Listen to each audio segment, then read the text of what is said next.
오늘은 진수희 전 보건복지부 장관, 최재성 전 청와대 정무수석 두 분과 함께하겠습니다. 어서 오십시오. 안녕하세요. 네, 총선이 이제 70일 남았습니다. 오늘은 여야 공천 상황부터 이야기를 해보겠는데요. 먼저 여당을 보면요. 한강벨트를 중심으로 한 출사표 행렬이 눈에 띕니다. 한강벨트가 지금은 용산을 제외하고는 현재 모두 민주당 현역 의원의 지역구인데 이번에는 국민의힘이 해볼만하다 이렇게 평가를 하고 있는 것 같습니다. 지금 총선 격전지로 한강벨트가 떠오르고 있는 것, 그리고 이번에 국민의힘이 해볼 만한 지역이다 이렇게 생각하는 것 두 분은 동의하십니까? 어떻게 보세요? 그 해볼 만하다라고 판단되는 근거가 아마도 네. 지난번 대선, 그다음에 지방선거의 득표를 가지고 여기는 우리가 좀 해보면 이번에는 탈환할 수도 있는 거 아니냐 이런 판단을 하는 것 같습니다. 네. 그래서 좀 중량감 있는 인사, 인지도 높은 전직 의원들이 지금 많이 도전을 하고 있는 것 같고요. 국민의힘으로서는 좀 반가운 일이라고 할 수가 있죠. 네. 네. 그러면 이제 민주당으로서는 사수를 해야 되는데 어떤 전략이 가능할까요? 뭐 지금부터가 문제라고 봐요. 네. 지금 나오는 각종 조사라든가 이런 것들은 뭐 참고는 될 수 있겠는데요.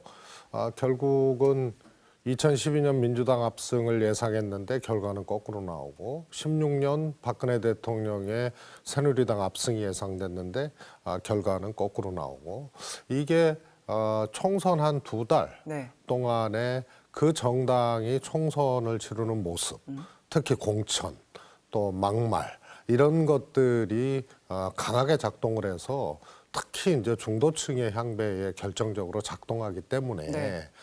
조금 지켜봐야 될 기간이고 지금부터가 굉장히 중요하다 이렇게 봅니다. 알겠습니다. 그래서 지금 어느 곳에서는 벌써 국힘 후보가 서너 명씩이나 도전장을 던진 상황인데요. 정영한 공관위원장이 전략 공천할 필요 있으면 과감히 해야 한다라고 밝히면서 당 지도부에서 이제 내리꽂기 하는 것 아니냐 이런 당내 반발도 나오고 있습니다. 논란이 없는 공천을 위해서 경선이 잘 이루어져야 된다. 이제 이렇게 읽히는데 어떻게 평가하세요? 근데 경선을 한다고 그게 다 뭐 민주적이고 뭐 그런 거는 아니고요. 그러니까 우선 추천이나 단수 추천 이라고 해도 또 아주 예비적인 경선은 할 수가 있어요. 그러니까 당원들이 참여하는 경선이 아니고 그 지역구에 여론조사를 해보는 거죠. 여론조사를 해서 후보들 사이에 격차가 너무 많이 난다던가 하면 굳이 경선 안 하고 그 여론에 가장 많이 호응을 받는 사람을 단수 공천이나 우선 공천을 할 수도 있기 때문에 지금 논란이 되는 지역들은 사실은 그러니까 국민의힘으로 봐서는 되게 어려운 지역들이기 때문에 굳이 경선보다는 이름값이 있는 분들이 오셔가지고 여론조사 한번 돌려보는 걸로 그냥 경선을 대체하지 않을까라고 생각하는 게 제 견해입니다. 네. 그러니까 이게 한동훈 위원장이 김경률 비대위원의 손도 들어주고 그리고 얼마 전에 윤희숙 전 의원과 임종석 전 신장의 어떤 대결 구도 이 부분에 대해서 명확히 뭔가 선을 표현을 하고 뭐 이러면서 이제 사천 논란도 일고 있는 건데 한 위원장의 이렇게 그런 부분에 대해서 이제 논란이 나오자 한 위원장은 공천은 당이 하는 거다라고 이제 선을 그었습니다. 한 위원장이 이렇게 입장을 표명하는 것 대통령실과는 어느 정도 조율을 하고 있다 이런 행보를 읽으세요? 우선 소위 말해서 운동권 심판론 같은 경우는 뭐 굳이 이렇게 조율을 전제한 것은 아닌 것 같고요. 그런데 이제 국민의힘 공천의 특징적인 것이 최근에 발생을 했거든요. 뭐냐면 한동훈 비대위원장 이전만 하더라도 윤석열 대통령이 강하게 윤석열 당을 만들기 위해서 총선 공천을 사실상 이 윤석열 대통령 주도로 할 거다. 뭐 이런 이제 예측이 됐는데 지난주에 충돌이 있었잖아요. 한동훈 비대위원장하고. 결국 이게 더 복잡하게 됐어요. 윤석열 리스트와 한동훈 리스트가 두 개가 이제 공전하게 되는데 이게 이제 싱크로율이 100%냐. 그런데 우리가 예상하기로는 다를 수 있다. 예를 들어서 김경률 비대위원 경우가 그렇고요. 저는 윤희숙 전 의원 이 성동 출마도 한동훈 위원장이 손을 들어줬는데 과연 윤 대통령 입장에서는 달가울까? 그동안 쓴소리를 많이 했어요. 네, 예. 김건희 여사 문제 또 윤 대통령에 대해서도 조금 지적하고 비판하는 얘기를 했거든요.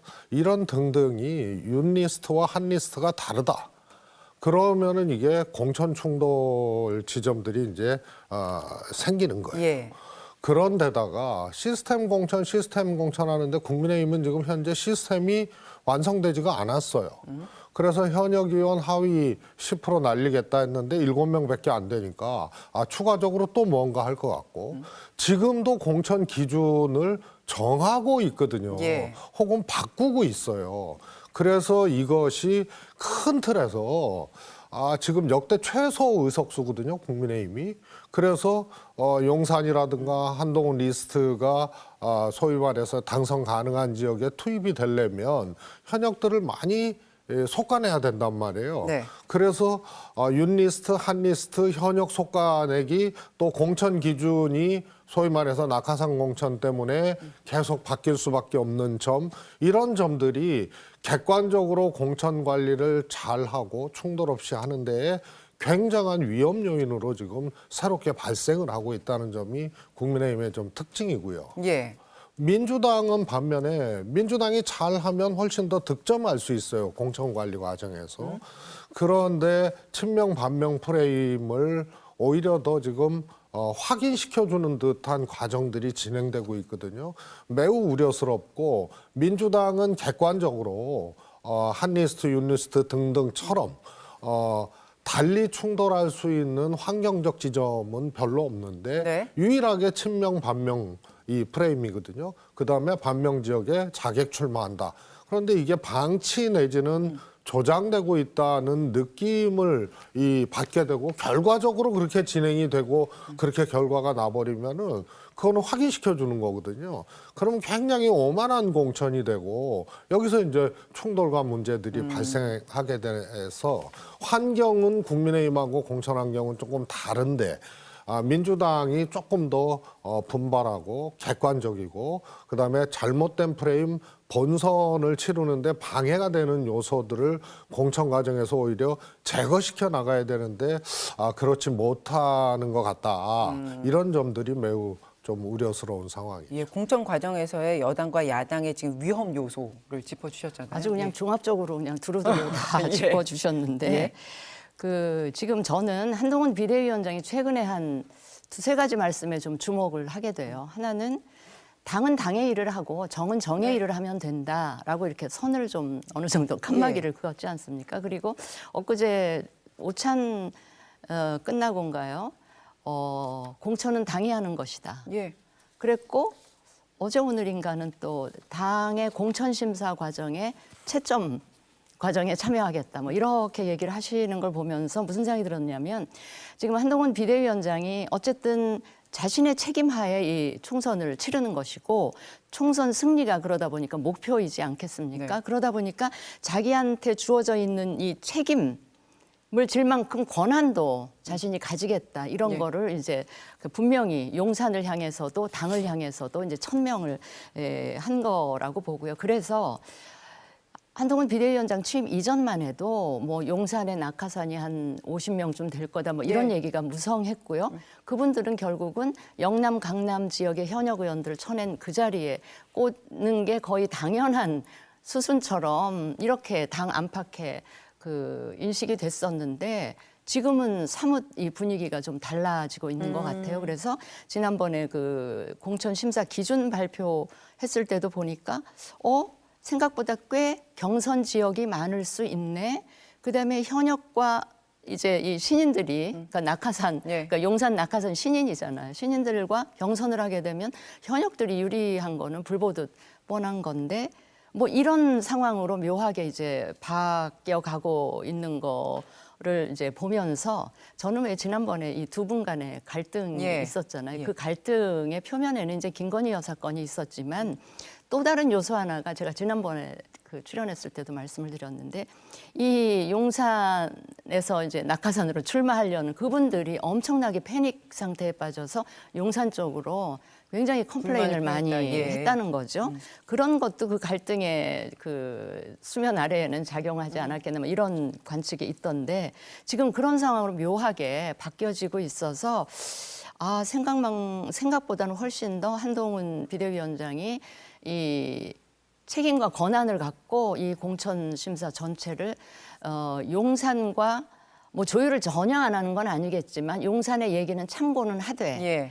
당에 이기는 방향으로 내 권한과 책임하에 공천을 하겠다 이런 의지를 분명히 드러낸 것 같아서 그래서 많은 분들이 예. 앞으로 지난번 김건희 여사 건과 관련한 갈등 말고 더 큰 전장터가 기다리고 있다는 말이 그래서 나오는 것 같고요. 좀 민주당 말씀을 좀 하셨으니까 민주당 이 상황을 보면 끊임없는 이 계파 갈등, 공천을 두고 계파 갈등이 이어지고 있잖아요. 비명 친명도 모자라서 그 비명계 의원들 나가고 나니까 이제는 범친명 그룹 중에서 또 친문과 찐명 간에 이 끊임없는 계파 갈등이 이루어지고 있는데도 불구하고 제가 의아한 거는 이재명 당대표께서 아까 말씀을 하셨는데요. 그냥 방치하고 계신 것 같아서 민주당이 되게 오만하다. 지금 170석 가까운 의석이 좀 부담스러운 거 아니냐. 그래서 굳이 그 정도까지는 아니더라도 뭐 과반이 안 되면 어쨌든 국민의힘보다는 좀 더 많은 의석이면 충분하겠다. 이 정도 생각을 예. 갖고 있는 게 아닌가 알겠습니다. 싶어서 예. 저는 그 좀 비판을 받아야 마땅한 게 아닌가 제가 그런 이제 생각을 합니다. 네. 민주당으로 넘어가서 이제 구체적인 질문을 드리려고 했는데 네. 굉장히 이제 다양한 얘기들을 해주셨는데 민주당 이야기로 넘어가기에 앞서서 한 가지만 국민의힘 더 얘기를 해보면 당에 잔류하되 공천은 신청하지 않겠다라고 한 유승민 전 의원 네. 그 총선 활용법을 두고 지금 국민의힘이 고심을 하고 있는 것 같은데 수도권 역할론이 지금 유력하게 거론이 되고 있고요. 그러면서 민주당 5선 안민석 의원 지역구까지 자객 출마하는 방안도 이제 거론이 되고 있더라고요. 그래서 국민의힘이 이 유승민 전 의원 카드는 어떻게 활용을 하면 효과가 극대화될 거라고 보세요? 우선은 소위 말해서 이제 국민의힘 입장에서 험지에 유승민 전 대표를 출마를 시키고 예. 수도권에서 뭐 경기도 역할론을 맡긴다 이런 것은 제가 보기엔 이치에 닿지 않는 얘기예요. 그 지역구 하나에 이렇게 출마를 하는 거는 해당이 안 된다. 특히 적절하지 않다. 험지는 그렇죠. 예. 유승민 대표는 아시다시피 이제 박근혜 대통령 때부터 일종의 이제 비주류의 길을 자처해서 이렇게 걸어오신 분이고 윤석열 집권 후도 마찬가지거든요.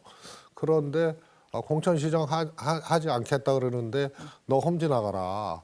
그런다고 이번에 국민의힘이 뭐 압승하는 분위기나 뭐 이런 것들이 장담할 수 없는 상황인데 그렇게 나간다. 그러면 굳이 유승민 전 대표가 공천 시정하지 않겠다라는 예. 얘기와 생각을 할 필요가 없는 거죠.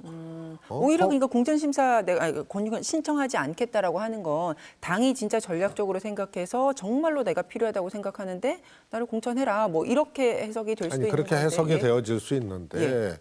험지로 밀어넣는다는 거는 일단은 이치에 닿지가 않는다는 거예요.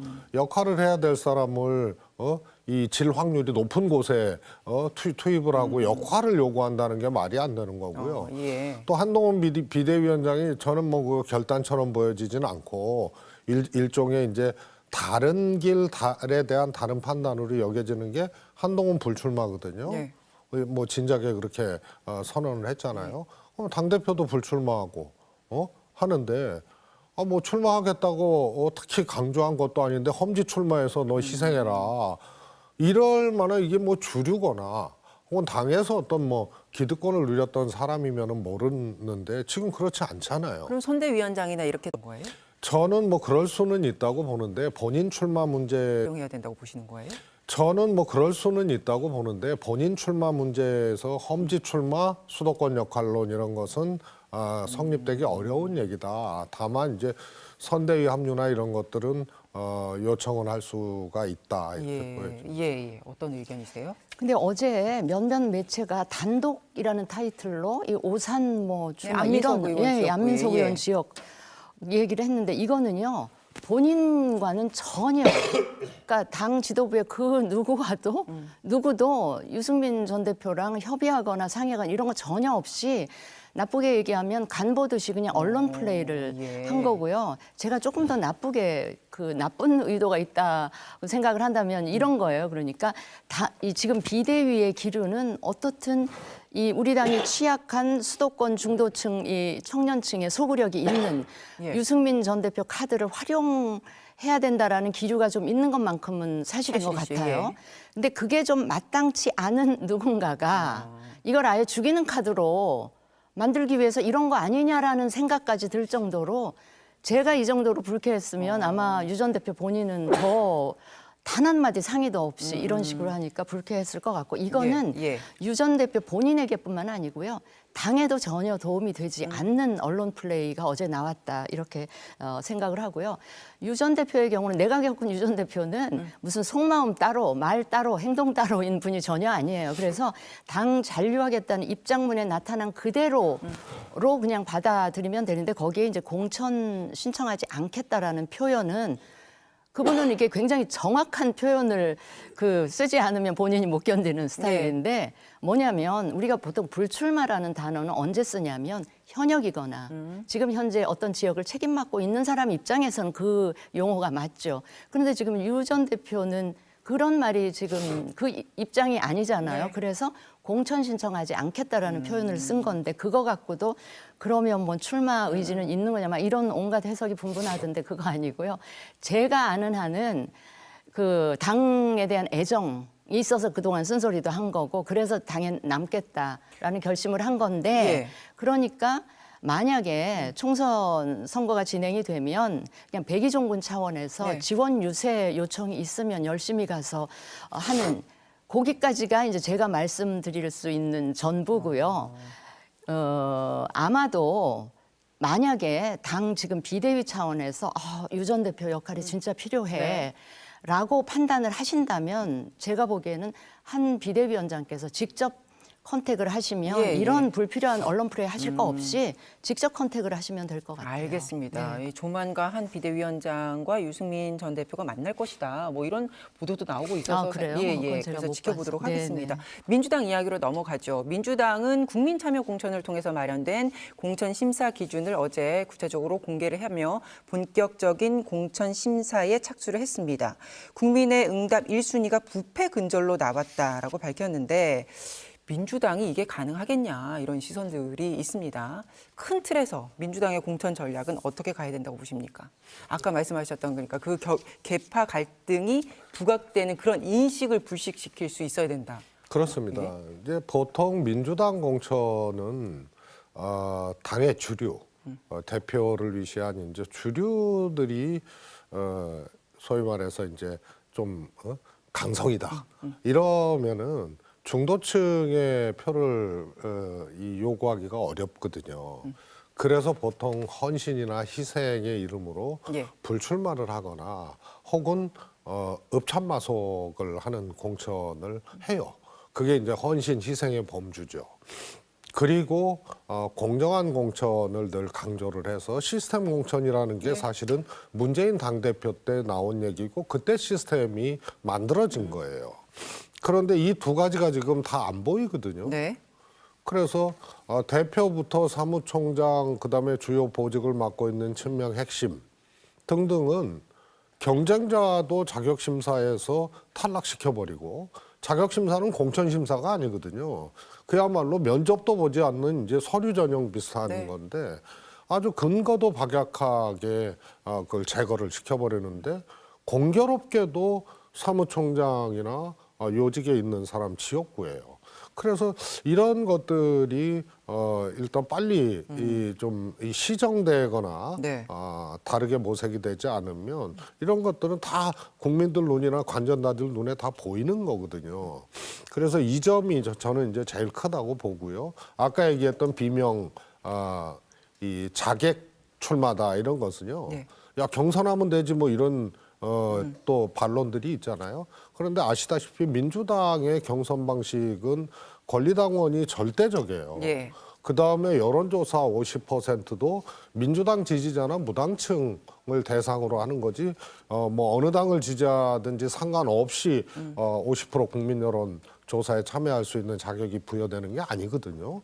그렇기 때문에 결국은 민주당 지지자, 특히 권리당원들의 영향력이 경선 과정에서 굉장히 큰데 이게 거의 조직화돼 있을 만한 그런 수준으로 소위 말해서 강성 지지자들이 움직인단 말이에요. 그래서 멀쩡한 반명 현역도 무명의 친명 소위 말해서 이 반명 잡겠다고 예, 예. 오는 친명 경쟁자를 이기기가 힘들다는 중론이거든요. 거기다가 정봉주 의원 같이 이제 셀럽 좀 알려진 사람 이런 분이 반명 지역구에 가는 게 이제 방치 내지는 그대로 허용이 되면 이 구도가 굳는 거예요. 예. 그래서 하나는 매우 공정하지 못하다는 인상이 들고요. 하나는 사실이든 사실이 아니든 비명 반명 프레임에 그대로 빨려 들어가는 과정과 결과가 나오는. 이래서 이게 뭐 동전의 양면처럼 공정의 문제하고 붙어 있는 거지만 이게 이제 민주당의 제일 큰 문제고요. 그래서 정무적 정치적 기능들을 빨리 작동을 해서 예, 예. 사실 악마도 디테일에 있지만 예, 예. 해결책도 디테일에 있거든요. 그래서 이런 것을 큰 그림을 그려서 대표나 당에서 이런 것을 정무적으로 해결해 나가는 것이 제가 보기엔 매우 중요한 시점이라고 봐요. 그러니까 결국에는 이 비명계 학살을 위한 자객공천 이야기 계속 나오고 있고 지금 또 현역 하위 20%에 속한 의원들에 대한 결과 이제 통보가 이루어지면서 당내에 이런 지라시, 뭐 정보지, 뭐 누가 들어있더라 이러면서 굉장히 지금 내부가 뒤숭숭한데 아까 장관님께서 말씀하신 거는 이재명 대표가 직접 나서서 여기서 정무적인 역할이라는 거를 직접 해야 된다. 지금 이런 입장이신 그렇죠. 거예요. 예. 이게 지금 당내 갈등이 굉장히 점점 더 고조되는 이 시점에 총선을 치러야 되는 이 당이 이렇게 내부 갈등이 심하면 안 되는 거잖아요. 그러면 대표 입장에서는 이거를 문제 삼아서 단호하게 뭔가 조처를 예. 구체적인 조처를 취하고 뭐 감점 제도를 만든다든지 뭐 이런 거를 해야 되는데 정말 방치 내지는 아까 뭐 우리 최 수석께서 조장이라는 말도 쓰셨는데 좀 그러신가 아닌가 싶고요. 저는 이재명 대표가 언제적에 사이다였는지가 기억이 안 날 정도로 이 국회의원 되고 당대표 되면서는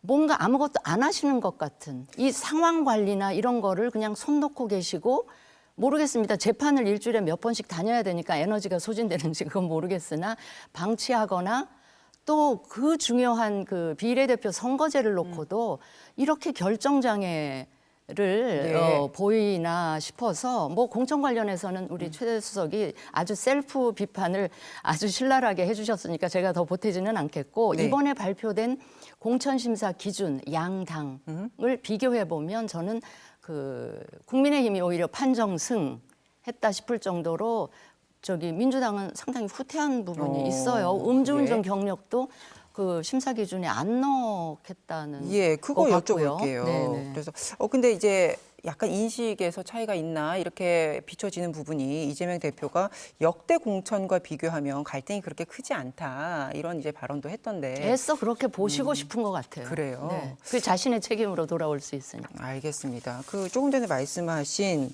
어제 공개된 구체적인 심사 기준에 음주운전이 빠지면서 이게 또 이재명 대표를 위한 것 아니냐 뭐 이런 지적들도 이어지고 있는데 이것에 대해서는 어떤 의견이세요?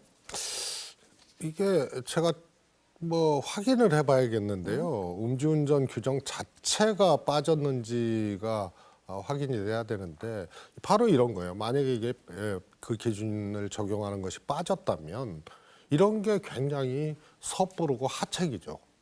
뭐냐 하면은요. 기존의 규정으로도 충분해요. 네. 그거는 예를 들어 10년인가요? 15년인가 10년 이전의 것은 적용하지 않는 그래서 그것이 도가 되면 10년이 도가 되면 적용하지 않는 규정이 있기 때문에 음주운전 기준은 살아있고 예. 다만 그것이 시한이 정해져 있기 때문에 이재명 대표는 어느 경우에도 해당이 안 돼요. 그런데 이걸 굳이 이런 논란이 있게끔 굳이 빌미를 줄 필요가 없다. 굳이 만질 필요가 아예 그 기준 자체를 없애버릴 필요가 있느냐? 사실이라면 저는 그거는 굉장히 실수한 거라고 봐요. 이제 공관위의 입장은 그렇더라고요. 이제 우선순위 여론조사를 해서 우선순위가 쫙 나왔는데 그 위에 들어가지 않았다. 이제 순위대로 발표하다 보니까 이게 들어가지 않은 거다. 이렇게 입장을 그 냈더라고요. 실수는 아닌 거네요. 예. 아니 그러니까 이 아마 이 기준은 살아 있을 가능성이 저는 예, 예. 커요.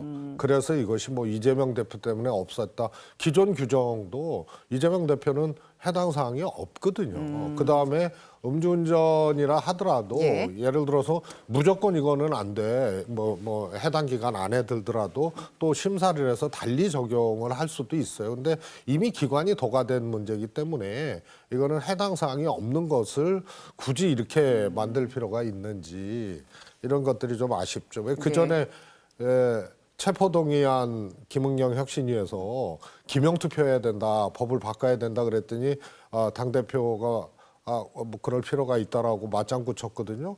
근데 그런 게 하책이에요. 뭐냐면 그거 국민의힘에서 반대하기 때문에 그 법이 통과되려면 패스트트랙 태워가지고 1년 넘게 걸릴 텐데 이재명 대표 체포동의안하고는 전혀 상관이 없거든요. 그래서 오얏나무 밑에서 갓 끝내는 듯한 그런 이상한 이제 반응을 해가지고 오히려 실점을 하게 되는 예. 이번 경우도 굳이 그렇게 할 필요는 없었다 사실이라면. 알겠습니다. 장관님도 하고 싶은 말씀 있으셨던 것 같아요.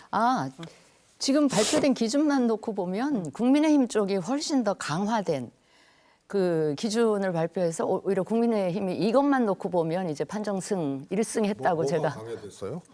강화됐다고요. 별 내용도 그게 그 뭐 이제 한간에서는 그 야당의 특정인들을 겨냥한 그 기준 아니냐 이렇게들 또 얘기도 하시는데 네. 저는 뭐 그거 포함해서 국민 눈높이에 맞춰서 이 심사 기준을 설정했다 이렇게 평가하고 싶고요. 물론 이제 그 심사 기준을 실제 심사 과정에 얼마나 제대로 고지급대로 잘 적용하느냐는 또 다른 문제고요. 적용하는 과정에 뭐 예외 인정하고 또 이 지역은 정무적 판단이 필요한 지역이다 뭐 이러면서 빠져나가는지 아닌지를 뭐 또 눈을 부릅뜨고 또 감시를 해야 되겠죠. 알겠습니다. 하여튼 국힘은 결국은 예. 현역 의원을 어떻게 솎아내느냐 이걸 그냥 놔두고는 윤리스트든 한리스트든 이게 소위 말해서 공천을 진행할 수 없는 지경이 돼버렸어요. 그런데 10% 7명만 자르겠다고 우선 이 발표를 해놨으니 이 문제가 제가 보기에는 관전 포인트 같아요. 그래서 기준과 룰의 변경이 불가피하다라고 저는 보고 있죠. 한번 두고 보시죠. 알겠습니다. 민주당 오늘부터 이제 예비 후보자 공천 면접 실시합니다. 이재명 대표도 오늘 면접을 본다 이렇게 나오던데요. 민주당은 이재명 대표도 경선할 것이다. 단수 공천을 최소화하겠다. 이렇게 밝혔습니다. 어제 한동훈 위원장이 민주당이 선거제 정하지 못하고 있는 거 이재명 대표가 비례대표로 나오고 싶다는 것이다. 이렇게 얘기를 했던데 어쨌든 이재명 대표는 비례 안 하고 경선하겠다는 거예요. 경선 나오겠다는 거예요. 그렇죠? 그래서 뭐 이 대목은 어떻게 보세요? 우선요. 한동훈 위원장의 그런 판단 이것이 어떤 정보에서 기인했는지는 몰라도 적어도 뭐 비례 검토설 뭐 이런 것들이 있어도 사실 다른 당이라 하더라도 상식적으로 판단하거나 혹은 조금 정보 입수를 해보면 그 전혀 아니라는 거 알거든요. 네. 근데 한동훈 위원장이 만약에 비례로 출마한다면이라는 그런 전제 화법도 아니고 예. 비례로 나온다는데 뭐 이렇게 단정하고 한 거는 집권 여당의 당대표의 정보력이나 판단 기준이 그 정도밖에 안 되나 이런 것들이요. 예를 들어서 하나의 오판이 상대뿐만이 아니고 내부적으로도 굉장한 이제 화가 될 수 있는 건데 굉장히 섣부른 판단과 발언을 하셨어요. 그래서 그것도 누가 봐도 아유 비례까지 뭐 이거는 전혀 사실무근인데 네. 그걸 상상력의 차원이 아니고 그렇게까지 한 거. 그리고 또 국민의힘 의원들이 그래요. 비례는 무슨 비례냐고 하면은 이재명 대표는 그렇게 능히 할 수 있다고 뭐 이런 식으로들 판단을 해서 제가 보기엔 발언에 실수를 한 거고요. 예. 아니요, 근데 또 하나는 예. 이 대표가 인천 개항을 해서 경선하겠다. 그게 무슨 뉴스죠? 너무 그게 당연한 무슨 거다. 의미죠? 너무 당연하게 시스템 공천. 아니 그리고 경쟁자들이 이 대표하고는 비교가 될 수가 없잖아요. 예. 당내 경쟁자들이. 그런 공간위에서 세웠던 기준들이 있거든요. 차이가 예를 들어서 얼마 이상 조사상의 나면, 차이가 예. 많이 나거나 그럼 거기는 그래서 안 할 가능성이 높은 지역이에요. 그래서 맨날 뭐 공정하게 하겠다, 시스템으로 하겠다 이러면서 이 대표도 경선할 거다. 그게 별로 감동과 의미도 없는 얘기인데 그걸 굳이 미리 꺼내서 얘기할 필요가 있었는지. 그러니까 단수 공천을 최소화하겠다 이렇게 밝힘으로써 민주당의 시스템 공천이 잘 작동한다. 이제 이런 것을 강조한 거 아닌가 싶어요. 시스템이 어긋날 수도 있어요. 1, 2위 간 격차가 커가지고 단수 공천하는 지역이 될 수도 있죠. 예. 네, 알겠습니다. 한동훈 위원장이 이재명 대표 뭐 비례 가려고 이렇게 하는 거 아니야 이렇게 그 문제 제기한 거는 그거는 무슨 정보나 판단에 의한 거라기보다는 네. 그냥 정치 공세적인 성격이 저는 다분하다고 봤고요. 네. 그거는 그런 오해 아닌 오해를 불러일으킨 쪽은 민주당과 이재명 대표예요. 왜 이 선거 비례대표 선거제를 이 선거가 이제 70여 일 정도밖에 안 남은 시점까지도 아직도 결정을 안 하고 못 하고 있냐? 있잖아요. 그래서 제가 아까 결정 장애라는 이야기를 했는데 아니 기억해 보세요. 4년 전에 이 준연동형 이 비례자야말로 정치 개혁에 아주 백미인 것처럼 막 패스트트랙에 태우고 이 난리를 치면서 했던 거를 4년 만에 또 병립형으로 회귀시키느니 아니느니 이러면서 이 결정을 못하고 계속 끌고 있으니까 이제 한동훈 비대위원장이 그거를 비판하느라고 이재명 대표를 끌어들인 것 같고요. 저는 너무 지금 주판화를 계산기 두드리는 소리가 계산기를 너무 오랫동안 두드리고 있어서 이건 정말 비판받아 마땅하다 이렇게 생각을 오늘 합니다. 이재명 대표가 이것과 관련해서 조만간 이제 입장 밝히겠다 이렇게 나왔던데 그래서 이게 비판이 많습니다. 안 하는 조만간이라는 거냐, 못 하는 얘기는 것이냐. 벌써 오래전부터 했어요. 어떻게 될까요? 저는 뭐 매니지먼트를 잘못한 사안이 비례제에 대한 것이다 이렇게 보고 있거든요. 네. 먼저 병립형 회기를 전제해 버렸잖아요. 멋있게 지면 무슨 소용이냐. 그리고 국민의힘하고도 사실상 병립형 회기에 대해서 암묵적 내지는 비공식적인 얘기가 오갔다고 볼 수가 있죠. 그런데 보통 이렇게 관리하는 것이 아니거든요. 당내 이제 여론이나 의견 같은 경우도 충분히 파악을 하고 네. 이렇게 해야 되는데 또 당 바깥의 의견도 있거든요. 또 민주당이 지난번에 준연동형을 통과시켰던 것은 그것이 나중에 위성정당으로 기형화됐지만 그 나름대로의 정치적 의미들이 컸기 때문에 국민의힘 쪽에서 반대했어도 소수 야당하고 손잡고 통과시켰단 말이에요. 그러면 또 이재명 대표의 약속도 있고. 근데 그렇게 이 준연동형을 포기하고 병립형으로 회귀한다는 것을 전제로 발언을 한 거는 굉장히 그거는 과정 관리를 잘못한 거예요. 네. 그러다 보니까 오히려 주도적으로 해결할 수 있는 문제를 여기까지 끌고 온 거죠. 예를 들어서 연동형을 보완하는 의미에서 위성정당 방지법 같은 것을 네. 미리 움직였으면 오히려 국민의힘이 여론에 조금 밀렸을 거예요. 알겠습니다. 그런데 예. 다른 병립형 회기를 전제로 이렇게 포석을 해오다 보니까 네. 지금 생각지 못한 그런 난항에 봉착을 했던 거죠. 알겠습니다. 저는 결국은 예. 현재 제도가 유지된다고 봐요. 현재 준연동형으로 유지를 하고 이재명 대표가 무슨 입장을 내놓든 간에 국민의힘이 병립형 회기가 아니면은 반대할 거 아닙니까? 예, 알겠습니다. 자, 그럼 이게 공천 끝내기 앞서서 마지막 질문만 드리면 86 용태론, 운동권 퇴진론 이게 여야 모두 시끌시끌한데 국민의힘의 86 운동권 청산이라는 이 총선 전략은 어떻게 평가하세요?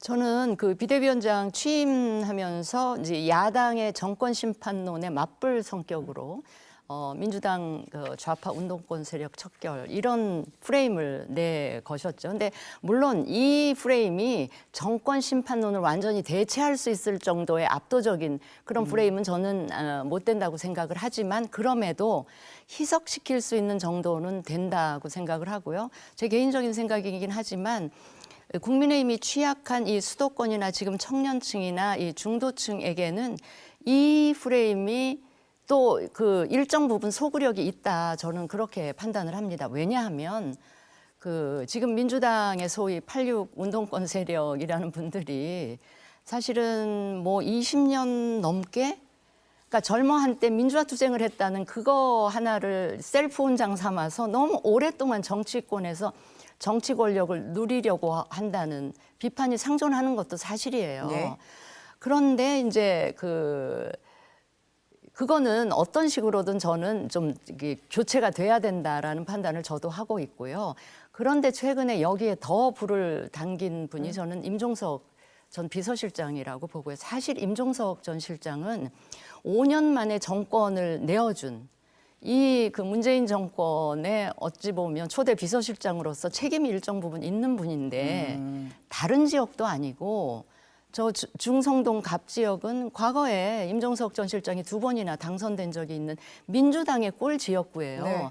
그런 지역에 다시 출마하겠다는 거는 이거는 좀 명분이 없는 일이기도 하다. 그래서 또 그러니까 임종석 전 실장이 보여주는 게 86 운동권은 저렇게까지 기득권을 지키려고 하네라는 인상을 주기에 충분하고요. 예. 저는 그 지역에 임종석 전 실장이 과연 최종 공천을 받을 수 있을지를 좀 관심 있게 지켜보는데 지금 민주당 당내에서도 조금 다른 이유이긴 하지만 이 비토 정서가 생기고 있어서 최종 공천까지는 못 갈지도 모르겠다 이런 생각을 지금 하고 있습니다. 어때요? 당내에서 비토 정서가 높아지고 있나요? 소위 최근에 민주당의 임종석 실장 등을 향한 이제 기류 있지 않습니까? 이런 것들이 조금 특징적인데요. 추미애 장관이 이제 포문을 열었잖아요. 임종석, 노영민 책임론을 네. 포문을 열고 그다음에 원외 지역위원장 중심으로 소위 혁신회의라는 그것도 뭐 다들 이제 친명 정치 그룹으로 이렇게 보고 있는데요. 거기서도 지적을 하고 저격을 하고 나왔거든요. 그다음에 이제 소위 강성 지지자, 개딸들이라고 하는 강성 지지자들의 움직임. 그래서 이게 친문 프레임으로 대결 프레임으로 또 예. 제2 두 번째 프레임이 지금 만들어지고 있어요. 그래서 친명 반명 프레임이든 친명 친문 프레임이든 정말 총선 승리에 이게 독이 되는 겁니다. 그래서 이런 것이 바로 정치적 정무적 기능들을 작동을 해서 빨리 해결을 해야지 이게 덧셈은 못하고 마이너스 당내 정치로만 가게 되면 본선에 이제 큰 독이 되는 것이죠. 그 다음에 이제 그 한동훈 비대위원장이 저는 잘못 설정했다고 봐요. 86 운동권 심판론? 심판론이라는 게 우선 등가 가치가 없어요. 정권 심판론에 비해서. 그래서 소고기하고 라면 땅하고 이 바꿔먹자는 얘기거든요. 그래서 시시비비를 떠나서 전략적으로 저거는 타겟 설정을 좀 너무 지역적이다, 이렇게 잘못한 생각하세요? 거다 이렇게 보고요. 희석 효과는 있다니까요. 그게 하나씩에서 득점이 될 것 같아도 예. 그러다 보니까 우선 대진표를 보니까 좀 이상해요. 구체적으로 어떤 대신 일단 정청래와 김경률 둘 다 운동권이거든요. 그러면은 임종석과 윤희숙 아니 그러니까 예. 보세요. 그러면은 운동권 출신 중에 국민의힘으로 가가지고 국회의원 되고 혹은 또 되고자 하는 자는 괜찮고 민주당에서 특별히 무슨 뭐 계속 전략 공천 받고 그런 게 아니고 정치에서 자신들이 생존한 거거든요. 그런데 운동권 청산론을 내세웠는데 그 저격수로 나선 것이 또 운동권 출신이에요. 이거 어떻게 해명할 거예요? 그다음에 이재명 닦였다고 나선 원희룡도 마찬가지거든요.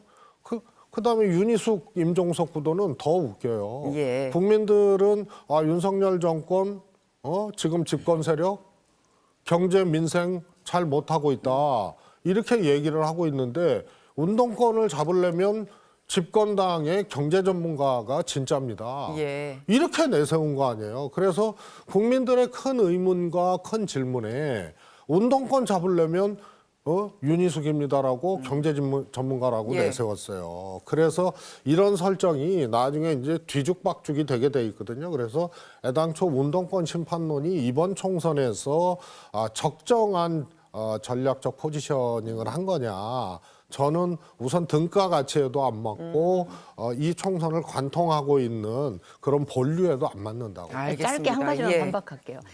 그 국민의힘에 운동권을 붙이는 게 그게 운동권 청산에 맞느냐 이렇게 얘기를 하시는데 과거 운동권에 있었어도 정치권에 들어와서 정치 권력을 계속 누리려 한 그룹과는 달리 바깥에 자기의 전문적인 영역의 전문성을 쌓고 지금 그 들어와서 정치를 해보겠다는 그런 분들이기 때문에 김경률 비대위원은 같은 운동권이 아니다. 네네. 운동권이라도 다르다 DNA가 그 말씀을 드리고 싶었습니다. 두 분만 나오시면 말씀들을 워낙 잘해주셔가지고 제가 지금 시간 안배에 계속해서 실패하고 있는데 시간이 국민의힘으로 가는 운동권은 괜찮아. 그렇습니까? 네, 민주당으로 가는 운동권은 안 되고. 예, 1분 남짓 남아서 어제 이태원 특별법에 대한 제2요구권 거부권 행사한 부분 두 분께 의견을 좀 여쭙겠습니다. 저희가 오디오도 준비를 했는데 그것까지 들으면 너무 시간이 갈 것 같아서 내용들을 다 아실 테니까 초법적인 권한을 부여한 것이 문제라는 지적, 그리고 정당성이 없는 거부권 행사라는 입장, 이렇게 서로 엇갈리고 있습니다. 두 분의 입장은 어떠십니까? 저는 다른 거부권 행사와는 달리 이 특검법에 대해서 거부권 행사하신 거는 조금 매우 안타깝고 유감스러워요. 왜냐하면 이태원 참사는 국민들 속에 굉장히 인상 깊게 각인이 됐잖아요. 굉장히 짧은 시간에 그 많은 젊은이가 희생된 이 사안을 두고 아무도 책임지는 사람 없고 책임을 묻지도 않고 만나달라는 절절한 그 요구도 좀 묵살한 이런 사안이 있는 이거를 기억하는 국민들 입장에서는 아니 저것도 그 거부해라는 인상을 주기에 충분해서 전 그러니까 거부권을 행사를 하시더라도 예. 대통령이 직접 나서셔가지고 그 특별법의 내용에 이런 부분이 있어서 그러니 이 부분만 국회에서 재협상해주면 좋겠다라는 이야기를 하시면서 하시던가 그랬으면 좋았겠다는 생각을 하면서 한 가지 예. 여권이 그동안 저는 그냥 잘 상황을 관리하고 진정성 있게 갔더라면 그냥 무리 없이 마무리할 수 있었던 사안을 이렇게까지 오랫동안 키워서 호미로 막을 거를 가래로도 못 막는 이런 상황을 왜 스스로 자초하는지에 대해서 그게 매우 안타깝고 그게 이태원 예. 특별법에 대해서 제가 갖는 심중입니다. 다섯 번째 거부권 행사가 향후 전국에 어떻게 영향을 미칠 거라고 보십니까? 우선은 저게 어불성설이에요. 거부권이라는 게. 왜냐하면 지금 국회 통과된 저 특별법이요.